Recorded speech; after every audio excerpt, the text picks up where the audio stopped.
नमस्कार सभी साथियों को स्वागत करता हूं सभी का इस यूट्यूब चैनल पर जिसका नाम है स्टडी विद पीएन लोधा। साथियों, थर्ड ग्रेड शिक्षक भर्ती 2023 के लिए देखो अंतिम समय आपके चल रहा है। आज जो 9 फरवरी है, अब यूं मान के चलो 12-14 दिन आपके पास बचे हुए हैं। तो बहुत ही लास्ट समय में बहुत ही इम्पोर्टेंट जो प्रश्न आपके शैक्षिक परिदृश्य और तकनीकी से बनते हैं, रोजाना आपको 30 प्रश्न सोल्व करवाए जाएंगे, फटाफट रिवीजन करवाया जाएगा, ज्यादा समय आपका नहीं लिया जाएगा।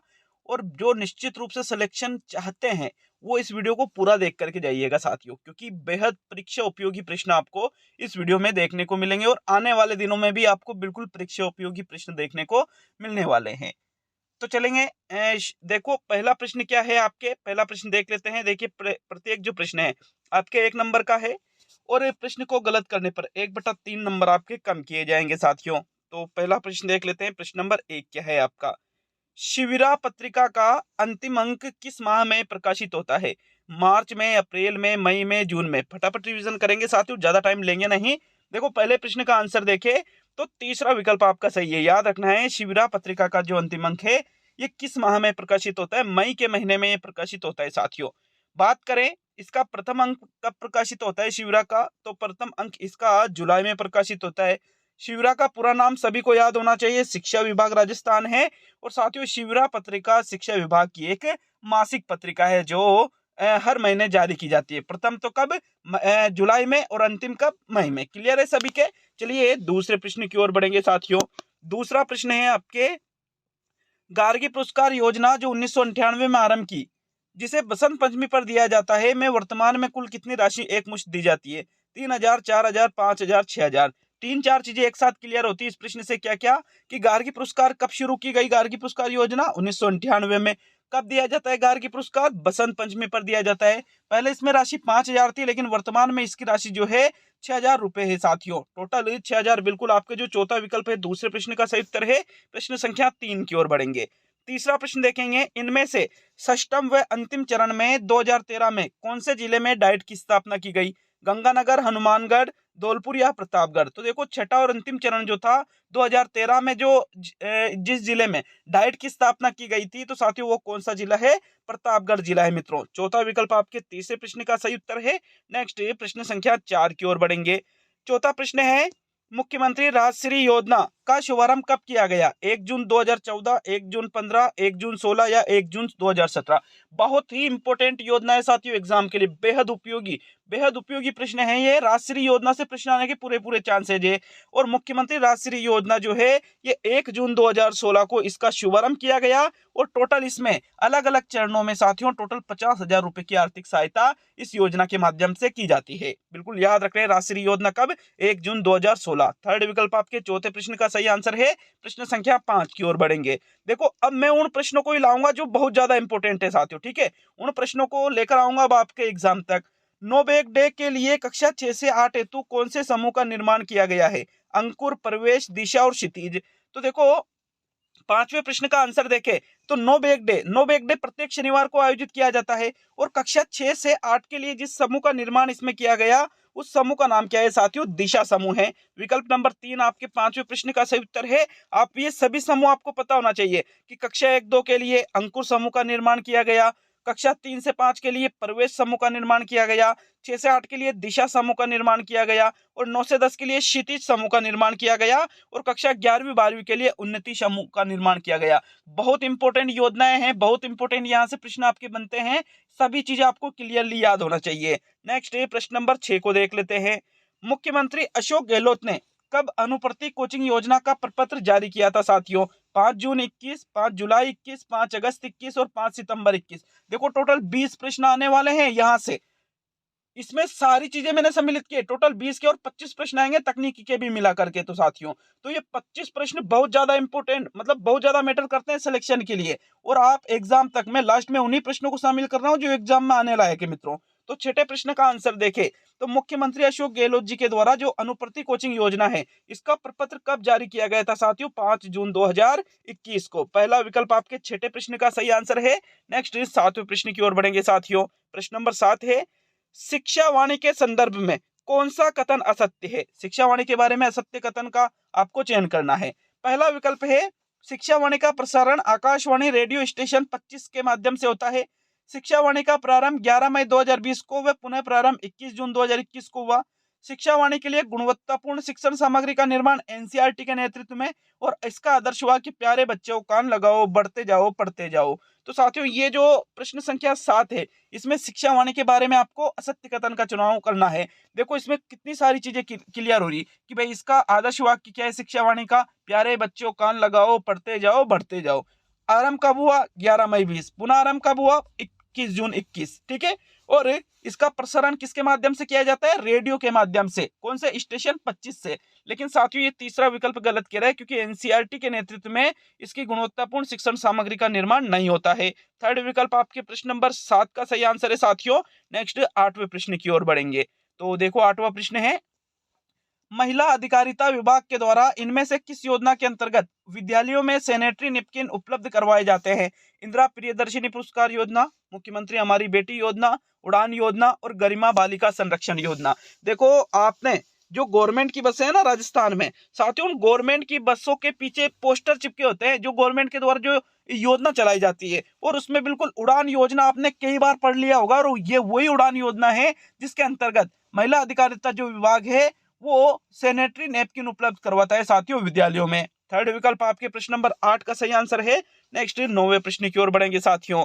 तो 9वां प्रश्न देखते हैं, शिक्षा दर्शन की नोडल एजेंसी है एनसीईआरटी, बीएसीआर, एससीईआरटी और एमएचआरडी। 9वें प्रश्न का आंसर बताइए। अच्छा, मैं आपको बता दूं, मेरे वर्तमान में खुद के पेपर चल रहे हैं, लेकिन जो आपका तैयारी वाली बात है साथियों, मेरे वर्तमान में जो ओपन से मैं बीएड कर रहा हूं, तो फाइनल ईयर के अभी आज से ही पेपर स्टार्ट है, लेकिन एग्जाम तक, और देखो मेरे पेपर भी 24 तारीख तक है, 24 फरवरी तक, आज से और 24 फरवरी तक, बीच बीच में एक दो दिन की छुट्टियां आती है, लेकिन देखो पेपर हैं तो पढ़ना तो मुझे भी पड़ेगा।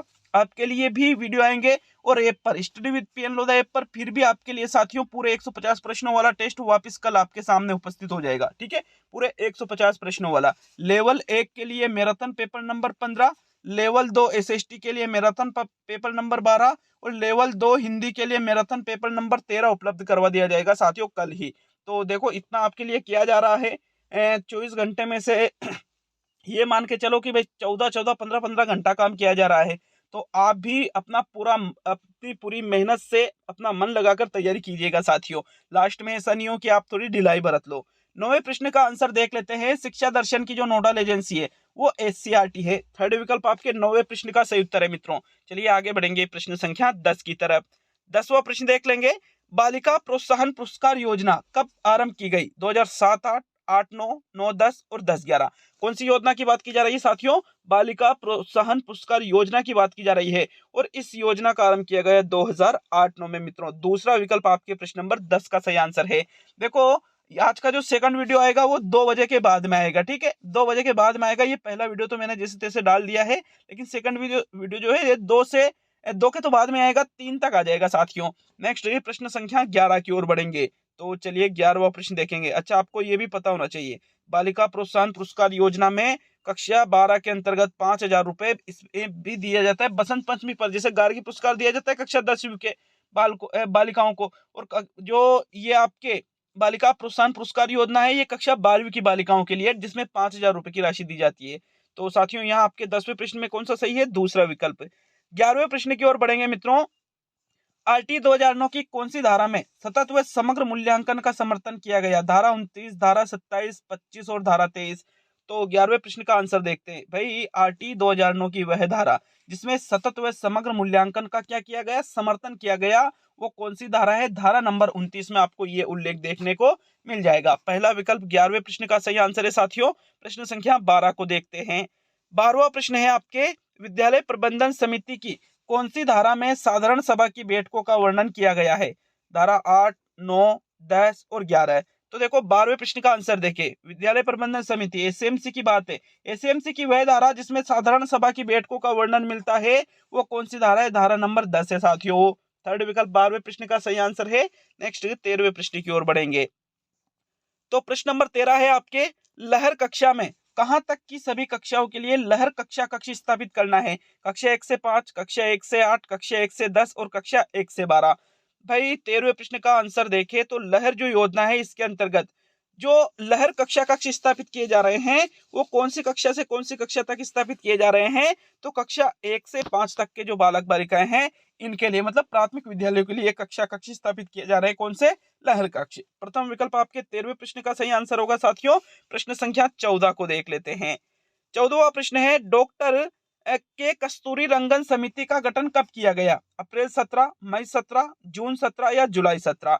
तो मित्रों, डॉक्टर के कस्तूरी रंगन की अध्यक्षता में एक समिति का गठन किया गया था जिसका नाम है डॉक्टर के कस्तूरी रंगन समिति। और ये जो समिति है इसका गठन क्यों किया गया था? एनईपी को बनाने के लिए। अब एनईपी का इन्होंने जो प्रारूप तैयार किया और फिर वो गवर्नमेंट को दिया था साथियों। तो बात यहाँ पर तो ये की जा रही है कि गठन कब किया, तो भाई इसका गठन किया था जून 2017 में। आपके थर्ड विकल्प 14वें प्रश्न में सही है। गठन तो इनका किया गया जून 2017 में और 31 मई 2019 को अपनी रिपोर्ट गवर्नमेंट के सामने इन्होंने प्रस्तुत की थी साथियों। किन्होंने?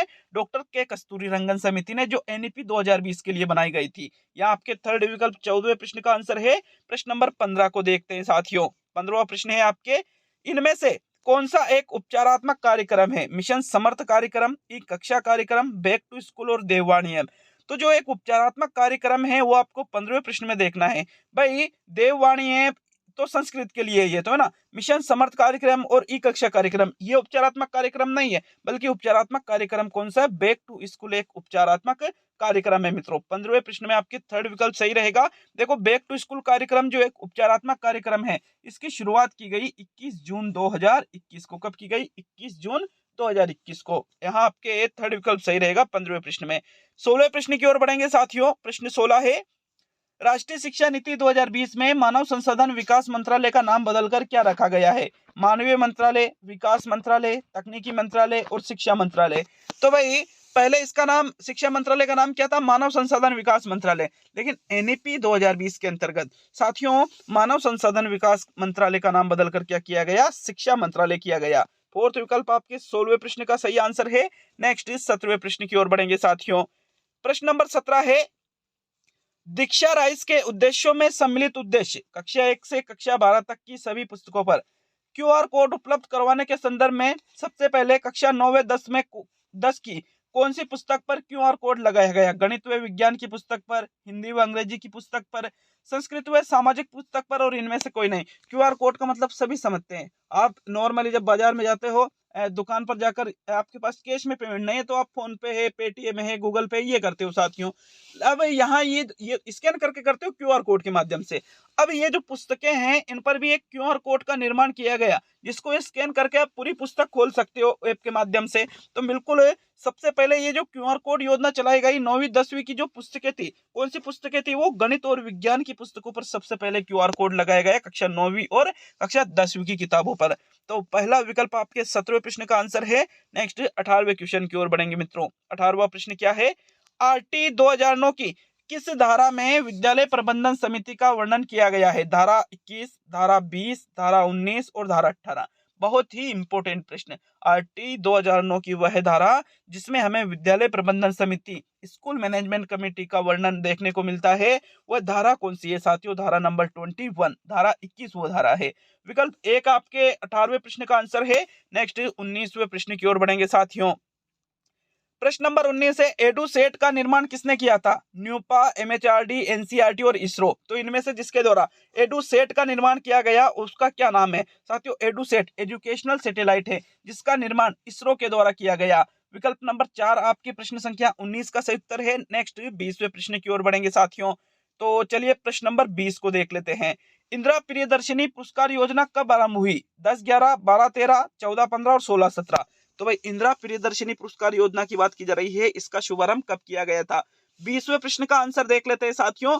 सत्र 2010-11 में। कब? सत्र 2010-11 में ही इंदिरा प्रियदर्शनी पुरस्कार योजना आरंभ हुई थी। पहला विकल्प आपके 20वें प्रश्न का सही उत्तर है। अच्छा लगे वीडियो को लाइक करके जाइएगा और वीडियो को कम से कम एक जगह शेयर कर दिया करो। 30 सेकंड का टाइम लगता है, अच्छा लगे तो, नहीं तो कोई दिक्कत नहीं है साथियों। नेक्स्ट 21वें क्वेश्चन को देख लेते हैं। ईमानदारी से कमेंट करके जाना बिल्कुल 30 में से कितने प्रश्नों को आपने सही किया। साथियों 21वां प्रश्न बेहद उपयोगी प्रश्न। मैंने क्या कहा, जो एग्जाम में आने लायक प्रश्न है उनका फटाफट रिवीजन हम लास्ट समय में करेंगे, क्योंकि आपने इन चीजों को पढ़ लिया है लेकिन अगर उनको याद नहीं किया तो फिर मतलब क्या है पढ़ने का। इसी वजह से इनको मैं फटाफट बहुत ही शानदार तरीके से आपको रिवीजन करवाऊंगा साथियों। बेटी बचाओ बेटी पढ़ाओ की ब्रांड एम्बेसडर कौन है? अवनी चेजारा, अवनी लेखरा, अवनी लखेरा और अवनी लिखरा। तो भाई देखो, आपको पता है कि भाई बेटी बचाओ बेटी पढ़ाओ की ब्रांड एम्बेसडर कौन है? अवनी। अवनी तो आपका नाम, आपको नाम पता है, लेकिन साथियों पीछे क्या नाम आता है? लेखरा आता है। बिल्कुल, अवनी लेखरा जो है ये बेटी बचाओ बेटी पढ़ाओ की ब्रांड एम्बेसडर है। आपका दूसरा विकल्प जो है 21 का सही आंसर है। 22 को देख लेते हैं साथियों। प्रश्न संख्या 22 क्या है आपके? राज्य सरकार ने कब विद्यालय प्रबंधन समिति के गठन की मंजूरी दी थी? 10/5/11 को, 10/5/12 को, 10/5/13 को और 10/5/14 को। तो विद्यालय प्रबंधन समिति मतलब एसएमसी की बात की जा रही है। राज्य सरकार के द्वारा, राजस्थान सरकार की बात है ये। विद्यालय प्रबंधन समिति के गठन की मंजूरी कब दी गई थी साथियों? 10 तारीख थी, 5वां महीना था और सन 2011 को राज्य सरकार ने विद्यालय प्रबंधन समिति के गठन की मंजूरी दी थी। विकल्प एक आपके 22 का सही आंसर है। 23 की ओर बढ़ेंगे साथियों। तो चलिए 23वां प्रश्न देखेंगे। विद्यालय प्रबंधन समिति की कौन सी धारा के अनुसार एसएमसी की कार्यकारिणी को 2 वर्ष बाद विघटित कर दिया जाएगा? धारा 27 ये कहती है, धारा 28 ये कहती है, धारा 29 ये कहती है या धारा 30 ये कहती है कि भाई 2 वर्ष बाद विद्यालय की जो कार्यकारिणी समिति है, मतलब एसएमसी की, विद्यालय की क्या सॉरी, जो एसएमसी की जो कार्यकारिणी समिति है इसको विघटित कर दिया जाएगा साथियों। ऐसा उल्लेख हमें किस धारा में देखने को मिलेगा? धारा नंबर 29 में हमें ऐसा देखने को मिलेगा। थर्ड विकल्प आपके 23 का सही उत्तर है। नेक्स्ट डे 24 की तरफ बढ़ेंगे साथियों।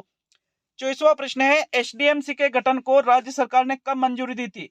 अभी हमने देखा था एसएमसी का गठन, अब देख रहे हैं एचडीएमसी का गठन। तो भाई एसएमसी स्कूल मैनेजमेंट कमेटी, विद्यालय प्रबंधन समिति जो कक्षा 1 से 8 के लिए होती है। HDMC school development management committee, विद्यालय विकास प्रबंधन समिति जो कक्षा 9 से 12 के लिए होती है साथियों। तो ये जो एचडीएमसी है इसको राज्य सरकार के द्वारा कब मंजूरी दी गई? 22/4/97, 22/4/98, 22/4/99 या 22/4/2000 में? तो मित्रों 24 का आंसर देखें। विकल्प नंबर जो आपका 3 है 22/4/1999 को एचडीएमसी के गठन को राज्य सरकार के द्वारा मंजूरी दी गई थी। थर्ड विकल्प आपके 24 का सही आंसर है। नेक्स्ट 25 की ओर बढ़ेंगे साथियों। तो 25वां प्रश्न देखेंगे। एनईपी 2020 के फॉर्मेट के अनुसार तृतीय चरण से संबंधित आयु वर्ष है 10 से 14, 11 से 14, 9 से 12 और 12 से 15। तो भाई एनईपी 2020 राष्ट्रीय शिक्षा नीति 2020 टोटल 4 चरणों में है, 5+3+3+4। इनमें बालक जो है कक्षा 12वीं उत्तीर्ण करेगा। जो तृतीय चरण है ये 3 वाला, तो इसमें बालक कौन सी कक्षा में पढ़ेगा साथियों? सॉरी, यहाँ पर देखो कौन सी कक्षा में पढ़ेगा? 6 से 8 में जाएगा तीसरे में। चौथी में कौन से में जाएगा? कक्षा 9 से 12 में जाएगा। तीसरे में कौन से जाएगा साथियों? 2 से 5 और उससे पहले नर्सरी और 1-2 इसमें चलता है ये सिस्टम। अब जब बालक कक्षा 6 से 8 में रहेगा तो कितने साल का रहेगा भाई? 25वें प्रश्न का आंसर देखें तो उसकी आयु रहेगी 11 से 14 वर्ष के बीच में साथियों। आपका जो सेकंड विकल्प है प्रश्न नंबर 25 का सही उत्तर है। नेक्स्ट 26वें प्रश्न को देख लेते हैं। 26 में क्या है? अच्छा, ऐप को डाउनलोड नहीं कर रखा है तो ऐप डाउनलोड का लिंक कमेंट बॉक्स में दे रखा है मित्रों मैंने, वहां से आप ऐप को डाउनलोड करके लास्ट समय में जो 270 से भी अधिक टेस्ट डले हुए हैं 149 वाले कोर्स में आप अपनी बेहतरीन तैयारी वहां से कर सकते हो, क्योंकि अंतिम समय में आपको ऑब्जेक्टिव निकालने हैं और वहां पर आपको 270 के लगभग टेस्ट, 270 से भी अधिक और टेस्ट देखने को मिलेंगे जो लेवल 1 और लेवल 2 के लिए बेहद उपयोगी है साथियों, जिसमें मैराथन पेपर भी लिए जा रहे हैं। अभी तक लेवल 1 के 14 मैराथन पेपर हो चुके हैं और लेवल 2 एसएसटी के 11 और लेवल 2 हिंदी के 12 मैराथन पेपर हो चुके हैं 150 प्रश्नों के साथियों। तो चलिए 26वां प्रश्न देखेंगे। राजस्थान सरकार द्वारा शिक्षा में किए जा रहे नवाचारों एवं आधारभूत सुविधाओं को बढ़ाने में सहयोग राशि निम्न में से किस पोर्टल द्वारा प्रदान की जा सकती है? ज्ञान संकल्प पोर्टल, शाला दर्पण, शाला दर्शन और कोई नहीं। तो कोई नहीं को तो यहाँ से आप हटा सकते हो। 26 का आंसर देके साथियों, देखो आधारभूत सुविधा बढ़ानी है कौन से? गवर्नमेंट विद्यालय में, प्राइवेट की बात नहीं की जा रही है साथियों। गवर्नमेंट विद्यालयों में अगर आधारभूत सुविधाएं बढ़ाना है तो हम ज्ञान संकल्प पोर्टल के माध्यम से विद्यालयों की मदद कर सकते हैं। जैसे पीने के लिए पानी की व्यवस्था कराना है, बालकों के लिए मान लीजिए कि भाई मतलब विद्यालय में बाउंड्री वॉल नहीं हो रही है, खेल मैदान नहीं है, कक्षा कक्ष नहीं है, कक्षा कक्ष है तो आधारभूत सुविधा उसमें नहीं है, मतलब इन चीजों अपन खुद कर सकते हैं साथियों। ये किस पोर्टल के माध्यम से? ज्ञान संकल्प पोर्टल के माध्यम से। पहला विकल्प 26 का सही आंसर है। 27 की ओर बढ़ेंगे। 27वां प्रश्न। एनईपी 2020 के अनुसार पीटीआर 30:1 निर्धारित किया गया है। तथा सामाजिक आर्थिक रूप से वंचित बच्चों की अधिकता वाले क्षेत्रों में स्कूलों में यह अनुपात रिक्त स्थान से कम हो। 20:1, 25:1, 15:1 और 35:1। 27 का आंसर बताओ। देखो पीटीआर शिक्षक और जो छात्र अनुपात होता है कितना है, 30:1 है एनईपी 2020 में। लेकिन सामाजिक आर्थिक रूप से जो वंचित बच्चे हैं, अगर उनकी अधिकता वाले जो क्षेत्र है वहां पर जो स्कूल है उनके लिए अनुपात कितना रहेगा, 20:1 रहेगा साथियों। विकल्प एक आपके 27 का सही आंसर है। 28 की ओर बढ़ेंगे तो 28वां प्रश्न देखेंगे। भारत की पहली राष्ट्रीय शिक्षा नीति कब आई थी? 52, 64, 66, 68 और 86। स्वतंत्रता के बाद में पहली राष्ट्रीय शिक्षा नीति 1968 में आई, दूसरी राष्ट्रीय शिक्षा नीति 1986 में आई और तीसरी राष्ट्रीय शिक्षा नीति 34 साल बाद 2020 में आई साथियों। तो ये अभी तक 3 राष्ट्रीय शिक्षा नीतियां आ चुकी है। 2020 की सबसे नवीनतम राष्ट्रीय शिक्षा नीति है और 1968 की पहली राष्ट्रीय शिक्षा नीति है भारत की। तो विकल्प नंबर आपका जो 3 है, प्रश्न संख्या 28 का सही उत्तर है साथियों, 1968 में। थर्ड विकल्प 28 में सही है। अब सेकंड लास्ट प्रश्न को देख लेते हैं। देखिएगा प्रश्न नंबर 29 को। राष्ट्रीय शिक्षा नीति 2020 में प्रस्तावित राष्ट्रीय आकलन केंद्र को क्या नाम दिया गया है? निखार, दीक्षा, दिशा और परख। तो 29वां प्रश्न बहुत ही इंपॉर्टेंट प्रश्न साथियों। 29वें प्रश्न का आंसर देखें तो जो राष्ट्रीय शिक्षा नीति 2020 में प्रस्तावित राष्ट्रीय आकलन केंद्र है, इसको क्या नाम दिया गया? इसको नाम दिया गया साथियों परख। क्या नाम दिया गया इसको? परख। याद रखना है, बहुत इंपॉर्टेंट क्वेश्चन पढ़ रहे हो आप अभी। फोर्थ विकल्प 29 का सही आंसर है। आज का अंतिम और 30वां प्रश्न देख लेते हैं। ये आज का पहला वीडियो है 9/2/2023 का और आज का सेकंड वीडियो 2 बजे के बाद में आएगा साथियों। तो 30वां और अंतिम प्रश्न देखेंगे। तो देखिएगा 30वें प्रश्न को। राजस्थान निःशुल्क एवं अनिवार्य बाल शिक्षा का अधिकार अधिनियम 2011 में रिक्त स्थान है जिसकी आपको पूर्ति विकल्पों में से करनी है। भाग व 29 नियमों का उल्लेख किया गया है, 7, 8, 9 और 10। 30वें प्रश्न का आंसर बताओ साथियों। देखो राजस्थान निःशुल्क एवं अनिवार्य बाल शिक्षा का अधिकार अधिनियम 2011 की बात की जा रही है। इसमें भाग की संख्या कितनी है? 10 और नियम कितने हैं साथियों? 29 है। फोर्थ विकल्प आपके 30वें प्रश्न का सही आंसर है। तो ये आपके फटाफट रिवीजन के अंतर्गत मात्र हमने 21 मिनट में 30 प्रश्नों को हल किया है, वो भी व्याख्यान सहित, जिसमें उनके फैक्ट भी बताए गए हैं। तो अच्छा लगे वीडियो तो साथियों लाइक शेयर करिएगा। मिलते हैं साथियों जल्द ही अगले वीडियो में। बहुत बहुत धन्यवाद सभी का वीडियो को पूरा देखने के लिए।